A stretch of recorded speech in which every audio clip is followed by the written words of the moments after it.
Olá, conectados! Seja bem-vindo mais uma vez. Estamos começando agora mais um episódio do nosso Switchcast, o podcast que nos conecta. E hoje eu estou todo a caráter, não sei se vocês perceberam, estou aqui bonito. Olha, mas por quê? Hoje eu vou receber alguém muito especial, aqueles caras que só andam na gravatinha. É ele, o Dr. Gerson Trindade. Seja bem-vindo, Dr. Gerson Trindade. E hoje a gente vai falar um papo muito legal sobre o direito do consumidor. E a gente já vai começar aqui o papo muito, digamos assim, na pressão com o Dr. Gerson, para ele explicar para nós aqui um pouquinho da importância do direito do consumidor, não só na hora da relação consumerista, né? Assim que se chama, né? Sim. Mas também na nossa vida, no nosso dia a dia, aquilo que a gente faz, logicamente, na nossa vida comum, certo? Então, apresente-se, Dr. Gerson. Bom, antes de tudo, é importante mencionar aqui o prazer imenso que eu tenho de participar desse podcast, né? Cujo intuito, eu acredito que seja realmente levar informação para as pessoas. Neste caso aqui, nós estamos tratando sobre algo às vezes um pouco complexo, e eu acredito que o intuito desse podcast é levar esse tipo de conhecimento às pessoas que estão assistindo, que as pessoas que estão ouvindo, né, através também do Spotify. Sim.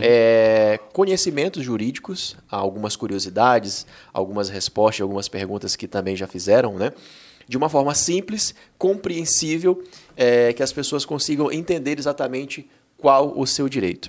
Muito legal. E começando a falar um pouco sobre o direito do consumidor, Newton, o direito em si ele é importante em todas as relações pessoais. Certo. Né? O direito consumidor, de certa forma, é um direito que ele está ali sempre em voga, sempre está aí nas discussões jurídicas. Isso é verdade. As pessoas sempre estão buscando ali o que eles têm direito, o que não tem direito na seara do consumidor, e é indispensável ter esse conhecimento pelo menos básico. Né, do direito do consumidor. Afinal de contas, hoje o mundo do consumo está cada vez maior. Então, nós temos que ter essa multicanais, né? Exatamente. Creio também que iremos falar sobre a questão desse mundo informatizado que nós vivemos, várias compras através desse mundo digital, e é cada vez mais importante as pessoas procurarem saber quais os seus direitos, de que forma que elas devem se comportar diante dessas relações consumeristas. Muito bom, boa introdução aí já do nosso doutor Gerson. E eu tô aqui à vontade, gente, não é à toa não. O Gerson faz parte da minha família e tudo mais, então é um prazer ter você aqui também, Dr. Gerson. O objetivo realmente do podcast é compartilhar conhecimento, e eu achei de suma relevância a gente levar esse conhecimento que é fundamental importância para todo mundo no dia a dia, né? Que é a questão mesmo aí do direito do consumidor. Dr. Gerson, eu queria fazer uma pergunta inicial para a gente começar a bater esse papo, não necessariamente na parte técnica. A gente vai levar um papo aqui bem aberto a respeito do como isso funciona no nosso dia a dia, e você, consumidor do dia a dia, vai saber como se portar, porque a gente vai levar essas informações de forma simples, objetiva e sem muitas palavras técnicas, que é o que geralmente coloca digamos assim, o povão distante do direito. Para começar, doutor Gerson, eu queria que você falasse um pouquinho da importância, na realidade eu queria que você falasse sobre você.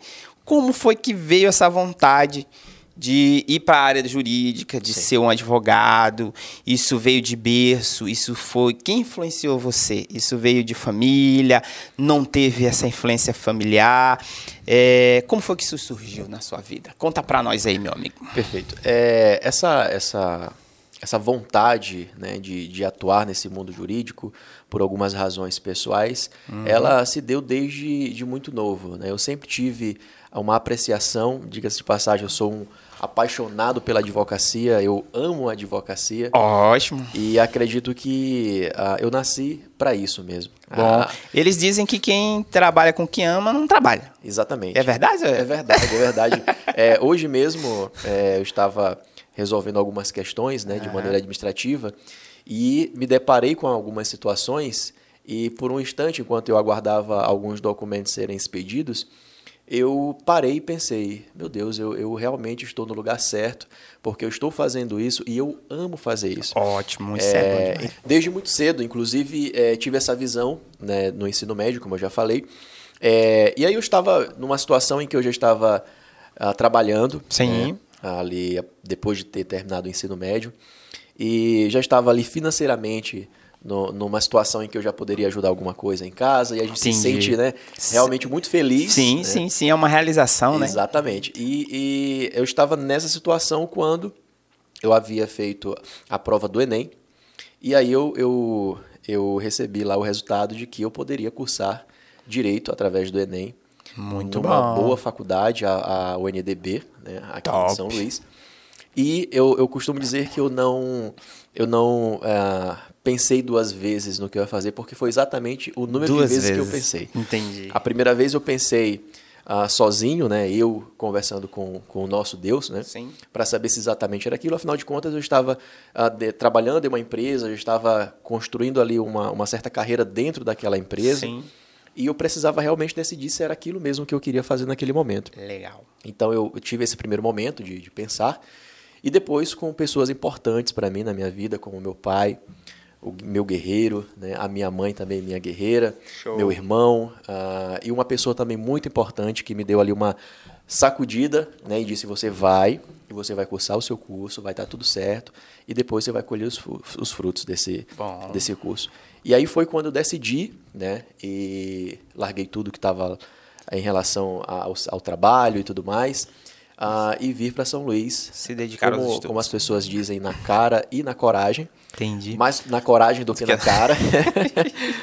Para cursar Direito, e graças a Deus não me arrependo. Terminei o meu curso na UNDB. Depois tive também o período ali de preparação para a prova da OAB, a temida prova da OAB. Sim, sim. Graças a Deus também deu certo, e hoje eu exerço essa profissão linda que eu amo demais e que tem assim, me dado motivação todos os dias para continuar lutando por uma coisa que eu sempre quis, que é levar conhecimento. Também sou apaixonado pela educação. Pronto, acho que é aí que a gente se conecta. Exatamente. Além dos laços familiares, é claro. Levar a educação e também conhecimento às pessoas, né? E também justiça. Inclusive, por essa razão, além do direito consumidor, também atuo no direito previdenciário e direito trabalhista. Resumidamente, foi assim que aconteceu aí essa paixão e esse querer atuar nesse mundo do direito, Newton. Muito bom. Então a gente observa aí, é óbvio que você falou aí muito superficialmente a respeito do como aconteceu, mas a gente sabe que existe aí toda uma determinação, uma garra para que você consiga chegar onde chegou. E, obviamente, não perder a essência do que você falou, que é justamente buscar conhecimento para poder levar isso para as pessoas. Até porque, senhor Gerson, nessa profissão, muitas das vezes as pessoas entram nela com o intuito dos robustos honorários, né? Assim que se fala. Sim. E o que você tem a dizer sobre isso? Você acha que isso é o primordial? A gente sabe que isso é importante. Sem dúvida. É o primordial para quem entra numa carreira como essa? Não é primordial, parece até algo clichê, né? Mas é a grande verdade. Nós que atuamos nesse ramo do direito, nós que atuamos dentro desse mundo jurídico, claro, como você disse, é necessário, você precisa ter uma condição financeira, aparatos financeiros, para que você consiga, inclusive, se manter dentro da sua profissão. Né? Entendi. Sim. Mas eu costumo dizer que isso é uma consequência de um bom trabalho realizado. Né? Realizado ali, disponibilizado ao seu cliente, ao seu assistido, caso você atue na advocacia.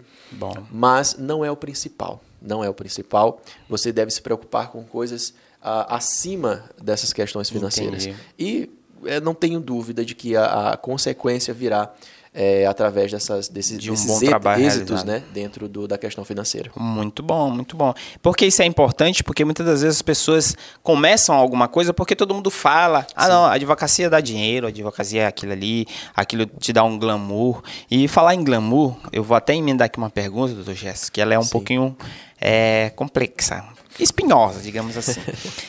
Muitas das vezes as pessoas se questionam por que os advogados formados em direito têm a nomenclatura de doutores. Sim. São chamados coletivamente ou socialmente de doutores. Consegue explicar isso pra gente? De onde que veio? Como é que surgiu? Realmente é uma pergunta que causa aí um debate, às vezes, né? Fervoroso, inclusive. Sim. Mas existe uma explicação para a forma que nós somos tratados, né? Dentro das instituições, das instituições jurídicas. E essa nomenclatura, né? Quando você é chamado de doutor, nós costumamos dizer que somos doutores por excelência. Entendi. Né? Existe realmente, salvo engano, 1789, não tenho plena certeza, mas existe uma lei que determina isso, da época em que existiam alguns 2 cursos de ciências jurídicas e sociais. Né? Então, esses 2 nichos ali acabavam tendo essa nomenclatura, né? Ser chamado pelo nome de doutor Gerson, doutor Newton, caso formado nessas ciências jurídicas. Entendi. E isso foi perpetuado e até hoje existe, né, essa questão de ser doutor por excelência. Entendi. Então é algo histórico, Sim, né? sim. Algo que, de uma certa forma, leva a um pensamento tanto quanto segregalista, não sei se eu posso dizer essa palavra, porque era um título dado só para pessoas que realmente tinham acesso a esse tipo de educação, né? Exatamente. Então acaba que era algo bem ligado a essas questões aí meio que sociais de costumes aí. Mas bem legal, bem importante saber disso aí. E doutor Gerson, a gente começa a entrar no nosso papo aqui a respeito justamente do que o direito do consumidor. Já falou da importância de saber e tudo mais, de ter essa noção. Você falou também que já tem umas experiências na área de direito previdenciário, Sim. Trabalhista. Isso a gente pode até deixar um papo para um outro podcast. Com certeza. Será um prazer. Porque realmente o direito do consumidor é a bolinha da vez, né? Sim, eu acho que é porque mexe com todo mundo ali. Então, realmente, os problemas se acaloram ali, acontecem de forma mais quentes. E eu já começo perguntando. Por exemplo, doutor, quando uma pessoa, vou começar aqui algumas perguntas até que foram levantadas para a gente fazer. Certo. Quando uma pessoa ela faz uma determinada compra, né, de um produto via internet, e essa empresa, seja ele internet ou seja ele físico, Sim. e essa empresa demora a entregar, como é que o cliente pode buscar isso? Primeiro ele vai administrativamente negociar isso com a empresa, ou ele já pode partir mesmo por 2? Não, chama meu advogado, vamos resolver isso aí. Existe um caminho a ser percorrido, principalmente no direito do consumidor, direito previdenciário também. Embora não seja uma máxima de que você precisa passar por esse caminho administrativo dentro do direito do consumidor, é interessante você tentar as vias administrativas, né, para tentar resolver. Numa situação como essa, por exemplo, Newton, antes de qualquer coisa, é importante nós pontuarmos aqui algo que é de extrema importância para qualquer consumidor. Seja o consumidor que vai comprar ali numa loja física ou o consumidor que vai comprar em uma loja virtual, por exemplo. Sim. É importante ele ter o conhecimento de onde ele está comprando. Hoje, nesse mundo virtual, né, nessas Sim. vendas através de internet, através de aplicativos, através de sites, de lojas, que saem desse mundo físico para ir atuar no mundo virtual que está cada vez mais robusto. Verdade. Os meios de falsificação de sites, os meios de você acabar comprando algo que realmente não estava disponível, isso tem também crescido juntamente Sim. com a tecnologia. Se maximiza, né? Exatamente. Junto com o processo. Então, assim também como tem crescido as maneiras de você acabar tendo informações suficientes em relação àquele produto, em também, relação àquela né? venda, para que você faça uma compra segura. Né, naquele site e evitar situações desagradáveis posteriormente. Dito isso, você precisando ter esse conhecimento prévio antes de qualquer compra, você pode, caso você tenha um problema como esse, né, da demora, você pode recorrer até o PROCON, que é um dos órgãos que cuida de questões consumeristas, que vai te ajudar ali a tentar solucionar o problema. Você recorrendo ao PROCON e não conseguindo ter uma resposta hábil, então você não conseguindo ter êxito naquilo que você está requerendo, naquilo que você está reclamando, aí sim nós partiremos então para o judiciário, onde por lá nós teremos uma análise dos fatos, verificar aonde está a razão e aí ter o que nós chamamos de uma sentença, né, na qual vai determinar ali o que vai ser feito. Nesse caso em específico da demora do produto, é importante nós mencionarmos que não existe uma regra dita pelo direito do consumidor, um prazo, diz, a empresa tem que entregar esse produto no máximo até, digamos, 30 dias. Isso não existe. Mas no ato dessa compra, a informação ela deve ser clara. Entendi. Que inclusive é um princípio do direito do consumidor, né? Toda informação disposta ao consumidor ela tem que vir de maneira clara, sem nenhuma dúvida em relação ao produto, sem nenhuma dúvida em relação a prazos, sem nenhuma uma dúvida em relação à qualificação daquele produto. Compreendo. Né? Para que tudo seja ali definido antes mesmo de que o consumidor tenha acesso ao produto. Legal, muito bom. Essa informação, como eu disse, ela deve ser clara. Tá? E aí esse prazo deve ser estipulado nesse momento. Passando então, não respeitando esse prazo, aí você tem a via administrativa, né, o PROCON, ou você pode acionar também o judiciário. Entendi. Existe uma lógica de punições para esse tipo de descumprimento, digamos assim, por parte das lojas? Uma lógica de punição? Qual as punições que eu daria para uma loja que não cumpre o prazo realmente especificado lá na entrega? Sim. Geralmente a condenação ela está no âmbito de danos materiais e danos morais. Né? Se você comprou um produto e não recebeu, acabou pagando por aquele produto, ele não chegou na sua residência, no local de entrega, então você teve um dano ali material. Inclusive, a título de exemplo, né, um cliente uma vez me procurou no meu escritório, numa ocasião que ele fez uma compra de uma televisão. Essa televisão era para presente para a mãe dele. Entendi. E definido a data, ia chegar antes do aniversário dela, um dia antes. E aí passou mais de 15 dias do aniversário. Nossa, e não chegou o produto. Né? Não era só esse produto, eram mais produtos além dessa televisão. E aí causou não somente um desgaste, né, um problema na seara material, né, despender aquele valor para comprar aquele produto, mas também na seara moral, né? Afinal de contas, era um presente que ele estava ali. Era uma data importante. Exatamente. Então, são esses âmbitos aí que são feitas as reparações. São avaliados e, de acordo com essas avaliações, são feitas através de uma análise ali do caso concreto. Entendi.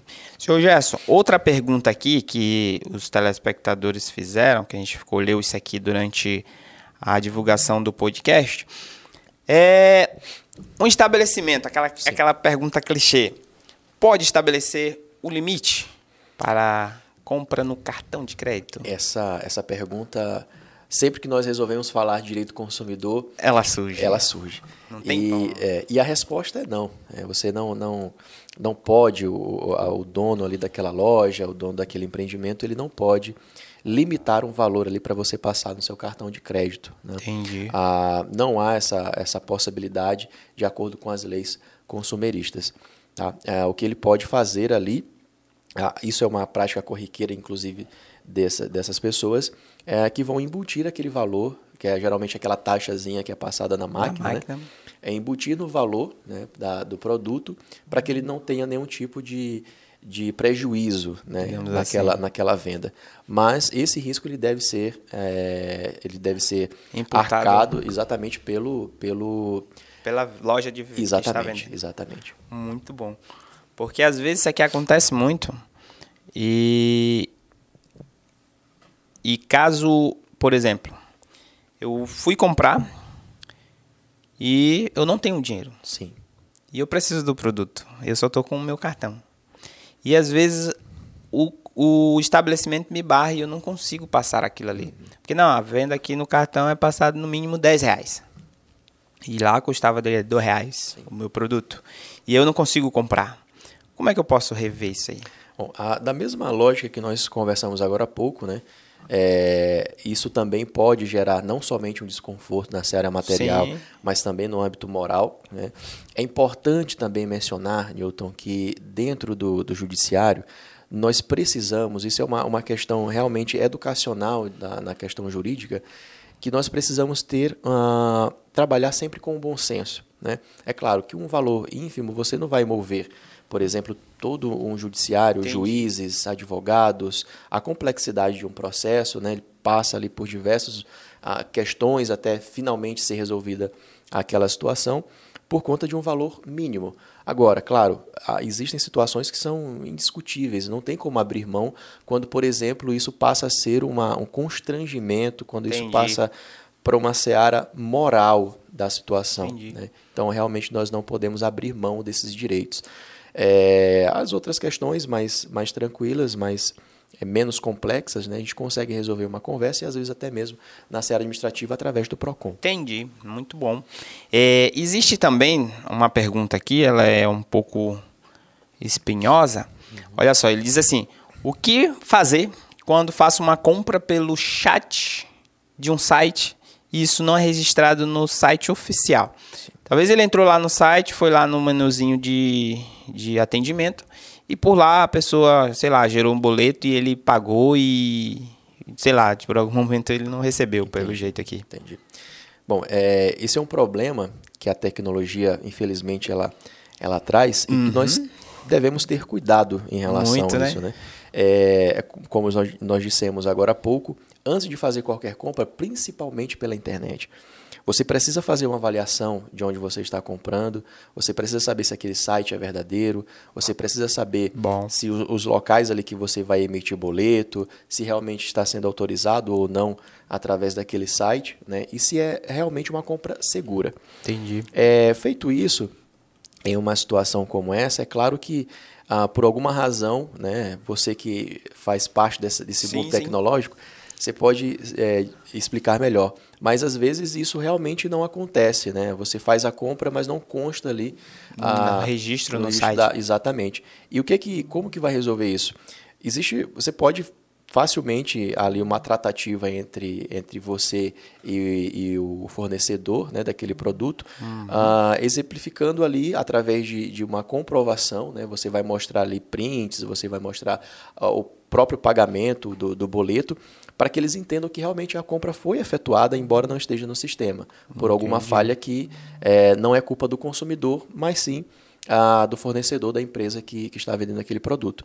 E aí eu acredito que nessa seara administrativa, nessa situação em específico, você já consegue resolver.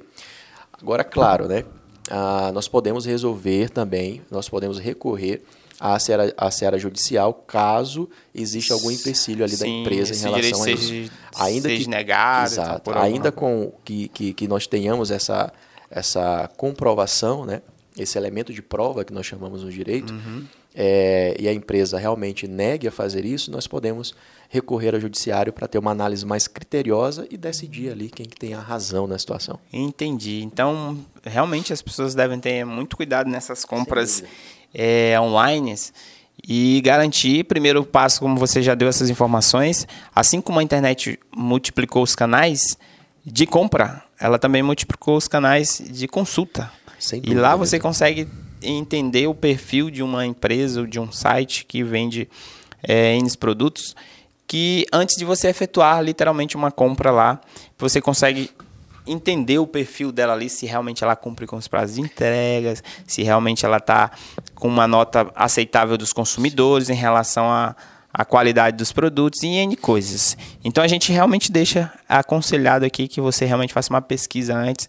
Existe aí o site Reclame Aqui, que é uma das fontes mais conhecidas que você pode buscar, e N outros sites aí que você pode buscar direto no Google, como pesquisar a reputação de uma empresa, você vai encontrar de diversas maneiras. Até mesmo, Newton, é importante também nós informarmos isso para quem está nos assistindo e ouvindo, que hoje, aí é uma crítica, né?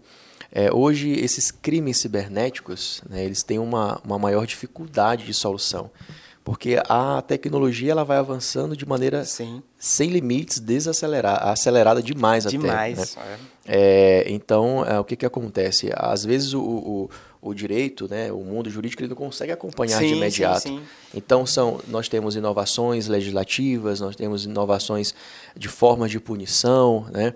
E hoje os crimes cibernéticos têm essa dificuldade. Né? Existe poucas pessoas que estão ali especificamente para cuidar desse tipo de crime. Então, assim, quanto mais a gente estiver longe dessa situação, melhor.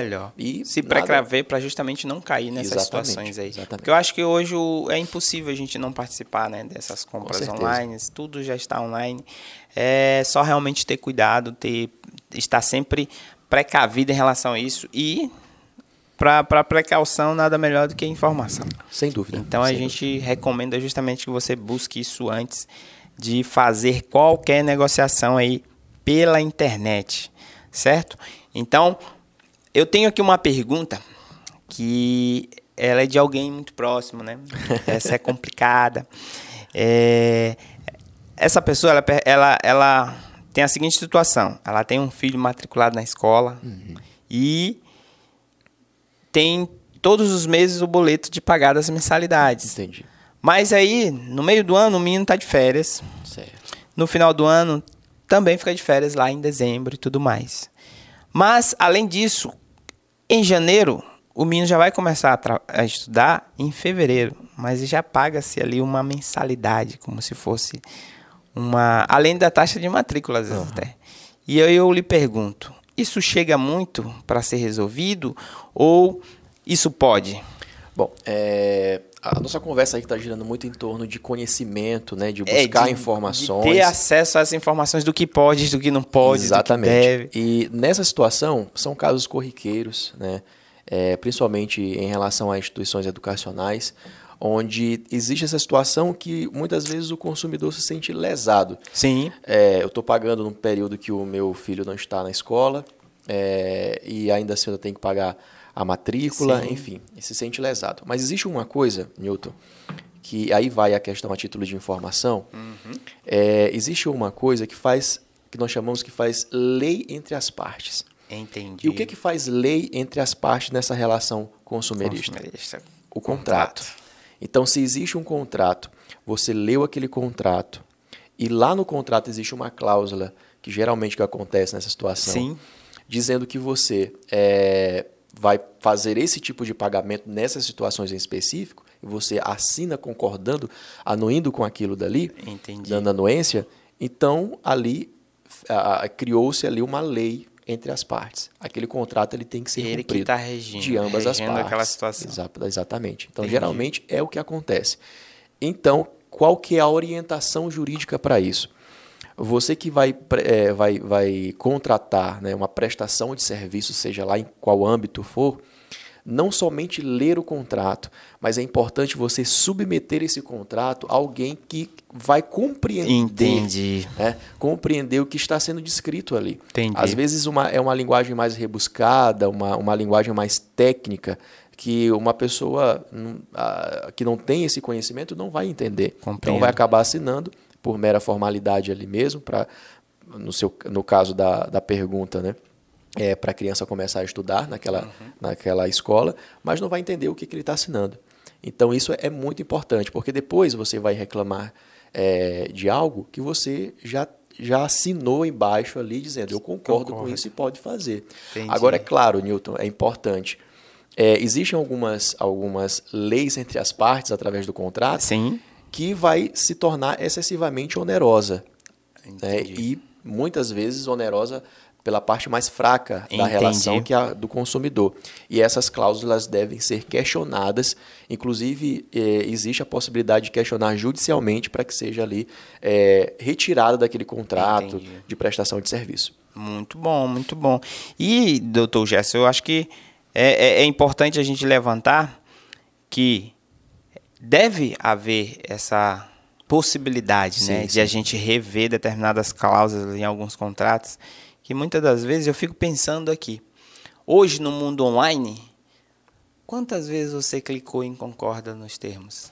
Sem sequer ler os termos. Né? Saber o que tem escrito ali. Acontece muito. E depois acontecem algumas situações que você concordou, que estava descrito ali, está à disposição, sim, está ao seu acesso ali antes, e você vai acabar requerendo algo que você já concordou, clicou ali, aceitou tudo, né? Para ter um êxito em determinada questão, e aí realmente fica uma situação muito difícil porque você concordou, então não tem o que ser discutido ali naquele momento. Entendi. Doutor Gerson, nessa parte aí, que essa parte é complicada. Sim, sim. Se você falou antes de uma parte mais fraca na relação. Sim. Como que pode ser levado isso em consideração numa situação como essa? Imagina que a gente criou lá um login num site, certo, no Google. Sim. E aí tem um termo aceite, os termos lá. Não tem outra opção, não. Não tem. Tem que aceitar. Tem que aceitar, não tem? E aí lá tinha cláusulas que realmente infringiam algum direito meu de privacidade, alguma coisa que eu tenho certeza que tem. Sim. Se eu quiser recorrer isso aí... Você pode. Você pode porque, bom, se existe uma cláusula ali que vai infringir o seu direito, então existe uma lei que está estabelecendo que aquilo não pode ser infringido. Né? Então, se essa cláusula está possibilitando que isso ocorra, o que você vai fazer? Você vai questionar essa cláusula e vai em busca daqueles danos que foram causados a você. Né? Então, é perfeitamente questionável, como eu disse. Né? Você precisa ter essa noção de que você vai concordar, tudo bem. E se tratarem de cláusulas que estão dentro do parâmetro legal, ótimo. Fará a lei entre as partes. Né? O contrato tem que ser cumprido dentro daqueles parâmetros. Agora, se são normas ali, são cláusulas que acabam sendo onerosas, né, e vai infringir ali o seu direito, então são perfeitamente questionáveis, sim, diante dessa situação. Entendi. Tem uma outra pergunta aqui, que essa pergunta é minha. Certo. Vamos lá. Consultoria. Vamos usar aqui à vontade. Certo. Então, o que acontece? Já houve isso aí comigo, já aconteceu uma certa vez. Eu tinha uma conta no banco. Sim. Né? E eu usava essa conta para receber salário. Foi aberta pela empresa e tudo mais e tal. E aí, um certo tempo, eu saí dessa empresa, continuou com essa conta lá. E, por um bom tempo, eu fiquei sem movimentar essa conta. E quando passou um bom tempo, começaram a me cobrar que meu nome já estava no SPC por causa dessa conta. Só que eu saí da empresa, recebi meu salário lá. Meu último salário eu ainda deixei lá saldos positivos, digamos assim. Uns R$11, tá, né? Para não dizer tão positivo assim. Mas ficou. E aí depois estava quase 3 mil negativo. Entendi. E colocaram meu nome no SPC. Colocaram. Eu queria saber de você. Pode isso, doutor Gerson? Bom, nesse caso, a gente precisa analisar o caso concreto, né? Ver, por exemplo, quais as razões que o banco usou para aumentar esse saldo negativo aí de maneira, inclusive, robusta, desproporcional. Sim. É porque é o seguinte, eles disseram que eu tinha um serviço de conta corrente e que essa conta corrente gerava uma... Como é que é o nome? Anuidade, é? Anuidade, sim. Não, é por mês mesmo. Era uma mensalidade. Era um serviço para poder manter a conta entendi. ativa de corrência. Gerava-se a taxa de manutenção. A famosa taxa de manutenção. Isso. E essa taxa passou os R$11 que eu tinha. Sim. Entrou num cheque especial que eu tinha e foi comendo. Entendi. E chegou nesse valor. Entendi. E aí? É uma prática abusiva por parte da instituição bancária e realmente questionável. Você poderia facilmente, né? Não tão facilmente, mas você poderia questionar isso judicialmente. Você poderia usar as vias administrativas ou você poderia ir direto ao judiciário para questionar. Né? E aí, se isso lhe trouxe algum problema, sim, trouxe muitos problemas na seara moral, você poderia, inclusive, pleitear aí uma indenização por danos morais também, em relação a essa conduta do banco. Caraca, eu perdi de ganhar dinheiro. São situações. Como nós estamos conversando aqui. É a questão do conhecimento. O conhecimento. Hoje, Newton, o acesso à justiça, ele tem acontecido. A mídia, a informação através da internet, né, através disso daqui, que é uma arma poderosíssima, sim, né, sim. de informação. Isso é um computador nas mãos. Exatamente. Então, o acesso à justiça tem sido cada vez mais ampliado à população. Né? Agora, o que falta? É realmente o conhecimento daquilo que você pode pleitear e de que forma você pode pleitear aquilo. Né? Por exemplo, como eu falei para você, eu atuo no direito previdenciário também. E eu atuo de maneira mais específica em um nicho específico do direito previdenciário, que são chamados de segurados especiais. Entendi. São aqueles segurados que estão realmente lá no interior do interior. Entendi. São pessoas que lidam ali, que estão diariamente tendo uma renda através de pesca, através da agricultura familiar. Seguridades aí. Exatamente. Então, assim, existe um modo especial de tratativa com essas pessoas dentro do direito previdenciário. E aí é perceptível, quando a gente vai conversar com essas pessoas, de que realmente existe uma carência muito grande de conhecimento. Por exemplo, dentro do direito previdenciário, você tem que extrapolar algumas vias administrativas, né, a via administrativa, para poder acessar a via judicial. Entendi. Isso é obrigatório, é uma regra. Você primeiro vai até o INSS, vai requerer o seu benefício, o INSS vai negar o seu benefício, né, e aí, com essa negativa, você pode pegar e dispor. No judiciário. Exatamente. E aí o judiciário vai fazer uma análise mais criteriosa. Entendi. Se for preciso, uma perícia técnica vai ser feita. Legal. Para saber se você realmente tem direito àquele benefício. E a falta de conhecimento, né, dessas pessoas, eles pensam, não, eu já tentei no INSS. Negaram. Então acabou. Eu não realmente. Eu tenho até direito, mas se eles negaram, eu vou fazer o quê? Já então, fez assim, tudo que eu podia. Exatamente. Então, assim, são questões que são básicas dessas questões previdenciárias. Mas existiu o acesso. Existe o acesso. O judiciário está lá para julgar, para fazer esse requerimento, para ter essa análise criteriosa, mas a limitação está no âmbito do conhecimento de eu tenho esse direito, mas a pessoa não conhece. Entendi. Ela não sabe que tem aquele direito. Então, para por ali. Para percebermos aí o quanto é importante esse conhecimento. Muito bom. E essa situação aí que eu narrei, o que eu fiz? Eu fui na instituição, falei com a gerência, né? E eu acho que ela, sabiamente, entendeu que realmente era algo abusivo e tirou aquilo ali. Não sei como foi que ela fez. Eu só sei que... Somente retirou. Somente retirou. Não, minto. Eu ainda paguei ainda uns R$300. Sim.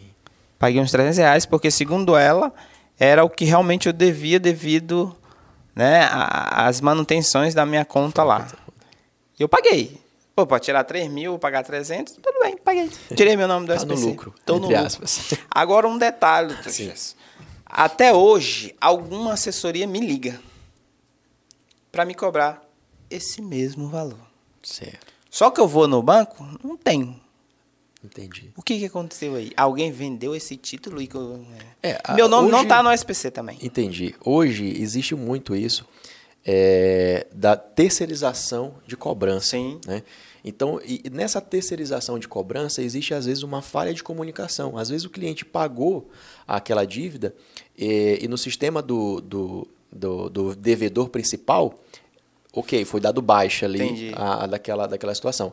Mas da assessoria... Não foi dado baixa. Então vai continuar havendo essas cobranças. O que eu posso fazer, senhor Gerson? Agora eu estou aqui, hein? Buscando minhas informações para depois ir atrás do direito. Nós temos que buscar pelos conhecimentos e busca dos direitos, sim.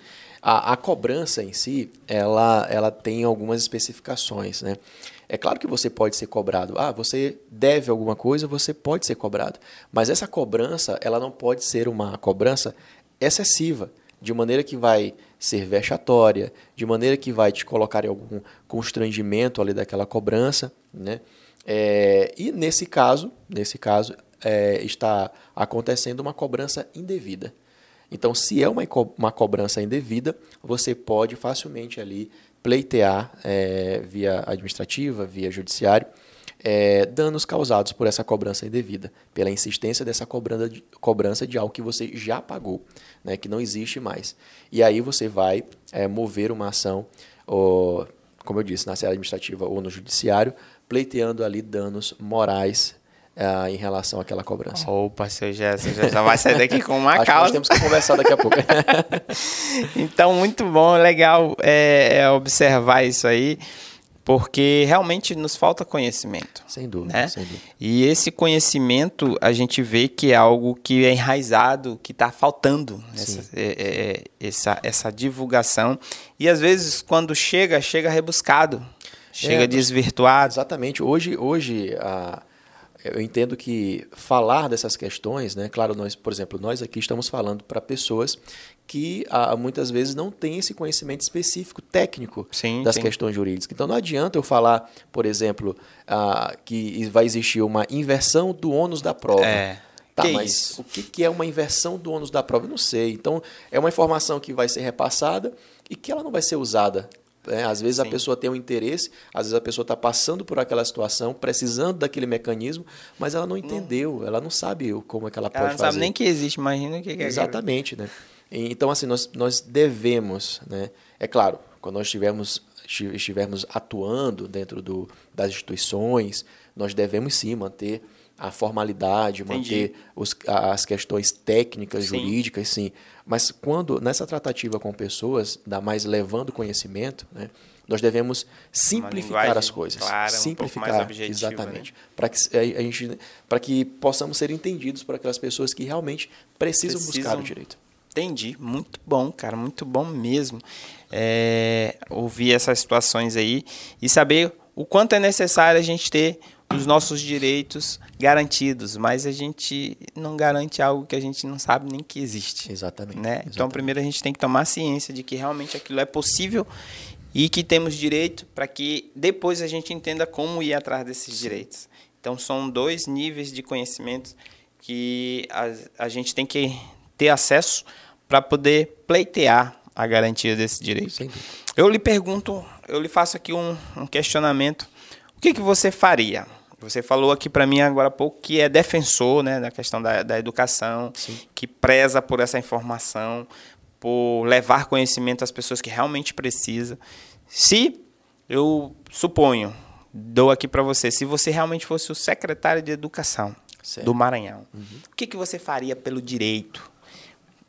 Pelo direito, assim, o direito das pessoas de conhecer o direito. Entendi. Entendeu? Bom, como que você integraria essas informações para que chegasse lá na base? Entendi. Lá nas pessoas que realmente precisam. Eu costumo pregar, costumo dizer nas minhas conversas com algumas pessoas que aquilo que é essencial, aquilo que é importante, precisa ser difundido, precisa ser expandido, precisa ser mostrado para as pessoas, né? Então, o direito hoje, ele é uma ferramenta de relações pessoais. Verdade. Então, é importantíssimo uma sociedade consciente dos seus direitos. Hoje, necessário. Hoje nós temos discussões que já não... Políticas, por exemplo. Já não são discussões políticas como antigamente. Lógico. São discussões políticas mais rebuscadas para saber se você está defendendo um pensamento de direita, se você está defendendo... Hoje, atualmente, então, nem se fala, né? Um pensamento de esquerda, se você está ali no centro, né? Está neutro em relação a isso. Então, assim, tudo isso vem melhorado, sim, vem melhorado. Em relação a uma solução, né? De levar esse conhecimento básico, pelo menos básico, para a sociedade. Eu sou defensor, sim, de que, por exemplo, dentro da grade, né, de uma escola... Sim. Deve conter ali conhecimentos jurídicos. Conhecimentos como, por exemplo, direito constitucional, que vai abarcar sobre direitos sociais, sim, direitos fundamentais. É lá no Constitucional que está tudo delimitado e que vem garantindo os nossos direitos na ponta. Exatamente. E aí isso vai te dar um conhecimento mais consistente daquilo dali, né? E aí, claro, você vai ter acesso ao conhecimento que é um conhecimento básico, né? Não só direito constitucional, mas direito civil, direito do consumidor, que é muito pertinente, dentre outras áreas do direito, né? O conhecimento básico, que vai te dar uma noção de que talvez você pode aprofundar aquilo ali ou não, você vai ficar com aqueles conhecimentos básicos. Afinal de contas, existem pessoas que decidem, assim como eu, por exemplo, que decidem aprofundar mais o seu conhecimento naquela área. E atuar, né? E atuar em busca da defesa desses direitos, em busca de fazer justiça. Então, eu acredito que deve ser algo que deve ser repassado desde cedo. Né? E aí depois tem uma decisão que aí foge do nosso controle, que é da própria pessoa de saber se vai se aprofundar naquilo ou não. Muito bom. Legal demais. A gente está quase se aproximando aqui ao final do nosso bate-papo. Eu continuo levantando esse questionamento. Sim. Você falou que é defensor dessa democratização do direito de chegar na ponta para quem realmente precisa. Sim. E eu lhe pergunto, eu lhe questiono mais. Levando o direito às pessoas que realmente precisam, isso não seria um debate para dizer que estamos diminuindo a seara de produtividade dos profissionais da área de direito? Da advocacia, né? Porque faz a... Sim, né? sim. Não, eu dou direito, eu dou informação ao cidadão, ele vai se informa e, obviamente, uma hora ou outra ele não precisa dos meus trabalhos. Sim. E aí acaba que meus honorários vão diminuir aí as minhas demandas. Entendi. Isso procede? Bom, é como nós estávamos falando, existe ali um limite, né? Uhum. Você vai ter o conhecimento sobre determinada situação jurídica, né? Mas existe um limite em que quem vai adentrar essas questões para discutir isso é quem tem uma qualificação. Então, eu acho o seguinte, que o acesso a essas informações, Sim. pelo contrário, vai impulsionar mais ainda a atuação jurídica. Entendi. Vou te dar um exemplo mais prático ainda. Eu falei agora há pouco sobre aquela pessoa que está lá no rural, Sim. na pesca, e que deu entrada em um benefício previdenciário na seara administrativa e parou por ali. Isso ele pode fazer com o conhecimento que ele tem. Se ele tiver o conhecimento de que não é ali que acaba aquela discussão do direito previdenciário, né, do benefício, o que ele vai fazer? Ele vai submeter ao judiciário. E através de quem que ele vai submeter ao judiciário? Através do advogado. Quem é de então, direito. O conhecimento dele é que vai levar ele a procurar um advogado faz todo sentido. Para submeter àquela análise, né? Então, pelo contrário, vai aumentar mais ainda. Porque existe o conhecimento básico que vai dar acesso a essa pessoa, o conhecimento dela, para que... ela questione mais direitos que talvez estão sendo negados para ela. Exatamente. E aí ela vai ter que buscar profissionais qualificados, que é a orientação, para pleitear aquilo ali judicialmente. De forma correta. Exatamente. E muitas das vezes, de algumas ações, não só ter o conhecimento, ou ter alguém que tenha o conhecimento, mas alguém que seja outorgado por isso. Isso. Hoje existem situações... A OAB serve para isso. Exatamente. Hoje existem situações, Newton, que você pode ir lá no juizado, conhecido como juizado de pequenas causas, né? Você vai lá e submete o seu direito ali para ser analisado, sem a necessidade de estar acompanhada de um advogado. Você vai lá, vai mencionar os fatos para a pessoa que está lá e aí vai submeter. Ótimo, você fez isso. Então, você vai lá, vai pleitear esse direito, vai ser analisado e aí surge, então, uma decisão do juiz. Certo. Que vai ser desfavorável a você. Certo. Então, a partir daí, acabou? Não. Você pode impetrar ali um recurso. Para uma outra... Exatamente, para ser analisado. Às vezes não ficou algo ali que não foi analisado, então você vai questionar isso através de um recurso.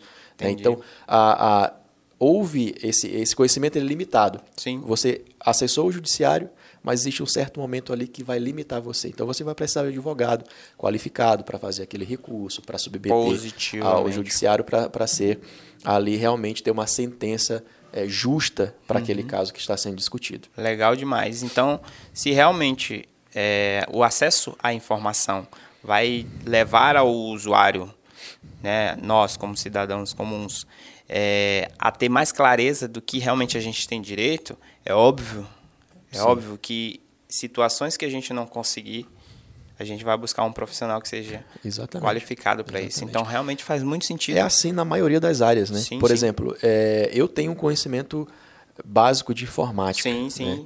Então, o meu computador deu um problema. O meu conhecimento vai até certo ponto. A partir do momento que eu não consigo mais e que eu não tenho essa habilidade técnica, eu vou atrás de alguém que conheça para poder fazer aquele serviço. Né? Então, é basicamente assim que funciona. Muito bom. E, doutor Gesso, levantando esse momento, eu queria até abrir aqui um outro momento dentro do nosso podcast, que eu estou abrindo, é o momento dos parceiros. Você falou algo aí muito interessante, e a gente vem falando de pessoas qualificadas, outorgadas para fazer determinadas situações. E a gente montou o momento do parceiro dentro do nosso podcast. Entendi. E aqui eu quero dar crédito a algumas empresas que estão nos ajudando nesse início. A gente está começando, o Switchcast está no início, mas a gente tem pessoas que já nos apoiam no início, né? Então, você falou agora há pouco sobre a informática. Sim. E nós temos um parceiro de informática para lidar com todas essas questões. Quando você não conseguir resolver o seu computador, aí a gente indica que você procure a Análise TI. Exatamente. É uma parceira nossa, forte, tá? E que resolve toda essa questão de tecnologia dentro da sua média, pequena e grande empresa. Lá eles cuidam toda a parte de suporte, de manutenção de computadores e tudo mais, de desenvolvimento da parte de infraestrutura de rede da sua empresa. Então, os caras são profissionais. Então, procure aí Análise TI no Instagram e você vai ver serviços de qualidade na área de tecnologia, né? E para outro parceiro que a gente tem, de repente você quer consertar o seu aparelho, né, de seu iPhone aí e tudo mais, nós temos a Análise Stories. Ela tá também sendo nossa parceira, tá até aqui na nossa TV, e ela presta serviço na área de manutenção de smartphones, principalmente na área do iPhone, e vende também. Você que quer comprar um iPhone, procure direto a Análise Stories. Procure aí no Instagram, você vai encontrar. São especialistas em acessórios para qualquer tipo de aparelho, principalmente para o iPhone aí, tá bom? E a gente não poderia deixar de dar os créditos aqui, doutor Gerson, a quem está nos filmando aqui. Exatamente, né? A parte técnica. Lógico, por trás de todos esses microfones, essas câmeras, existe um backstage aí que está cuidando de toda a parte técnica, que é a Catamaran Filmes. É os caras responsáveis por este estúdio, por estas câmeras, por esta tecnologia tá chegando até você. Então procure aí no Instagram, Catamaran Filmes. Os caras são profissa. Estúdio, filme, gravação de eventos, produção de conteúdo, é com eles, certo? Perfeito. Então, dados os créditos para quem realmente é de direito, né? E a gente finalizando esse papo aqui, porque você realmente falou, vai ter áreas que são específicas. Sim, então, você vai buscar alguém que é especializado. Então, nada mais justo do que buscar alguém que sabe fazer o trabalho. Então, muito bom esse papo nosso aqui, doutor Gerson. Muito legal mesmo. Eu acho que a gente deixou algumas informações claras aí para as pessoas. Eu queria que você fizesse aí as suas considerações finais e deixasse no final uma frase que a gente vai anexar, que a gente tem aqui uma rotina, um ritual do nosso podcast, que o nosso convidado deixa uma frase, eu também deixo uma frase, certo, que resume ou que relembra ou que faz menção... Sintetizar o que a gente está falando. Isso, entendi, ao conteúdo tratado no podcast. Então, é com você aí nas suas considerações finais de já. Perfeito. Bom, acho que o nosso papo aqui, nossa conversa, né, de maneira mais tranquila, para a gente se fazer entendido ali para as pessoas que estão ouvindo e assistindo, girou muito em torno da questão do conhecimento. Sim, né? sim. De buscar conhecimento. Então, o que eu deixo aqui, em relação a considerações finais, é que as pessoas realmente não desistam de buscar os seus direitos, de cada vez mais manter essa curiosidade de saber até onde ela pode ir, sim, como que ela pode pleitear. Que tem direito. Né? E, claro, sempre que necessário, buscar a ajuda de um advogado qualificado. Sim. Né? Nós temos diversas questões no direito consumidor, em todas as searas do direito, né? Que são curiosas e que são coisas que às vezes a gente não sabe, né? Sim. Por exemplo, nessa situação do direito do consumidor, né? Nós temos um caso, por exemplo, de internet, sim, em relação à multa. A multa fidelidade, né? Que acontece praticamente em todos os internet contratos. Nunca é 100%, concorda comigo? Verdade. Nunca é 100%. Então, uma hora ou outra ali o sinal cai, você não consegue ter acesso à internet. E as pessoas não sabem, por exemplo, que isso pode dar vazão para que você quebre esse contrato. Aí você pensa, não, mas eu vou quebrar esse contrato, eu vou pagar uma multa de contrato ali, porque eu estou quebrando antes de completar aquele ano, né, de uso da internet. E aí, como é o contrato que estabelece as leis entre a relação... E aí ele já fica assustado. Mas também a pessoa precisa entender, nesse caso em específico, que existe algo chamado a falha na prestação de serviço. Essa falha da prestação de serviço, ela vai eximir o consumidor de pagar uma multa, por exemplo, de quebra de contrato. Né? Então, é algo que o consumidor, às vezes, ele não tem esse entendimento e acaba ficando prisioneiro de um serviço de má qualidade. Por realmente não ter o conhecimento necessário para quebrar aquele contrato e não ter que desembolsar um valor ali de uma multa. Né? De certa forma, injusta. Isso é só um exemplo, né, do que acontece. Muitas pessoas também não sabem que quando você vai reclamar um direito do consumidor, né, em uma relação consumerista com uma empresa, né, existe algo que as pessoas ficam temendo. Eu vou dizer que esse celular aqui ele chegou com um problema para mim. Eu comprei, ele veio com um problema. Mas como é que eu vou provar isso? Né? Como que eu vou provar? E nas relações consumeristas existe algo chamado, que nós já até mencionamos aqui, que é a inversão, né, do ônus da prova. E o que é a danada dessa inversão? O que você vai acontecer? No direito do consumidor, existe uma parte fraca e uma parte mais forte dessa relação. Isso é um princípio, né? E o judiciário ele reconhece isso. Ele diz, não, realmente, existe uma parte que está aqui acima, sim, principalmente em relação a informações técnicas, e existe outra parte aqui embaixo que não detém assim, de tanta informação. Sim. Então, geralmente, em regra, quando você alega alguma coisa no direito, você vai ter que constituir prova. Né? Sim, sim. Nesse caso, vai acontecer a inversão. Você vai alegar que esse celular está com problema e como a empresa que te vendeu, ela detém maior informação técnica sobre o produto, ela é autossuficiente para dizer não tem um defeito e eu vou te provar. Aqui está todo esse elemento de prova que comprova aqui que realmente não tem. Então, inverteu aqui esse ônus da prova. Então, ao invés de eu ir lá atrás de um laudo técnico para pagar com meu dinheiro, essa obrigação é da Exatamente, empresa. É da empresa. Então, existe essa inversão. Sim. E, assim, essas situações são apenas algumas de diversas outras. Sim, compreendo. Né? Dentro do direito do consumidor, nós temos muitas curiosidades que, infelizmente, nós não temos tempo para tratar aqui uma a uma. Muitas. Dessas curiosidades que temos. Exatamente. Então, assim, é buscar pelo conhecimento. É cada vez mais ter um debate, né, dentro desses temas jurídicos que demonstre realmente que você tem uma base ali para discutir. Sim. E esse conhecimento nunca vai ser demais. Verdade. Você vai conseguir acessar coisas que outrora você não tinha esse conhecimento. Exatamente. E a frase, Newton, que eu deixo para sintetizar isso aqui, talvez eu já tenha até falado ela aqui no decorrer do nosso papo, da nossa conversa, é que o direito ele é uma ferramenta indispensável para as relações pessoais. Muito bom! Então é ele que vai trazer o que pode, o que não pode, e ele que vai nortear toda essa relação aí. O que tiver fora, estiver infringindo aí as normas, realmente é ele que tem que fazer as tratativas. Exatamente. Muito bom, doutor. Muito legal demais o nosso papo. Então, o nosso podcast está chegando ao final. A gente teve hoje o doutor Gerson Trindade. Eu queria que você deixasse aqui, doutor Gerson, suas redes sociais, para que as pessoas pudessem se inteirar mais um pouco sobre essa questão aí dos seus direitos no dia a dia, tá? E eu vou deixar a minha frase aqui, tudo rolou a respeito de conhecimento, sim. Né? Eu vou trazer aqui a Bíblia. Na Bíblia diz, conhecereis a verdade e a verdade vos libertará. Pronto. Então, doutor José, finalize aí com suas redes sociais para que as pessoas possam lhe encontrar e consumir um pouco desse conteúdo que você produz lá. Perfeito. Hoje eu posso uma rede social através do Instagram, né?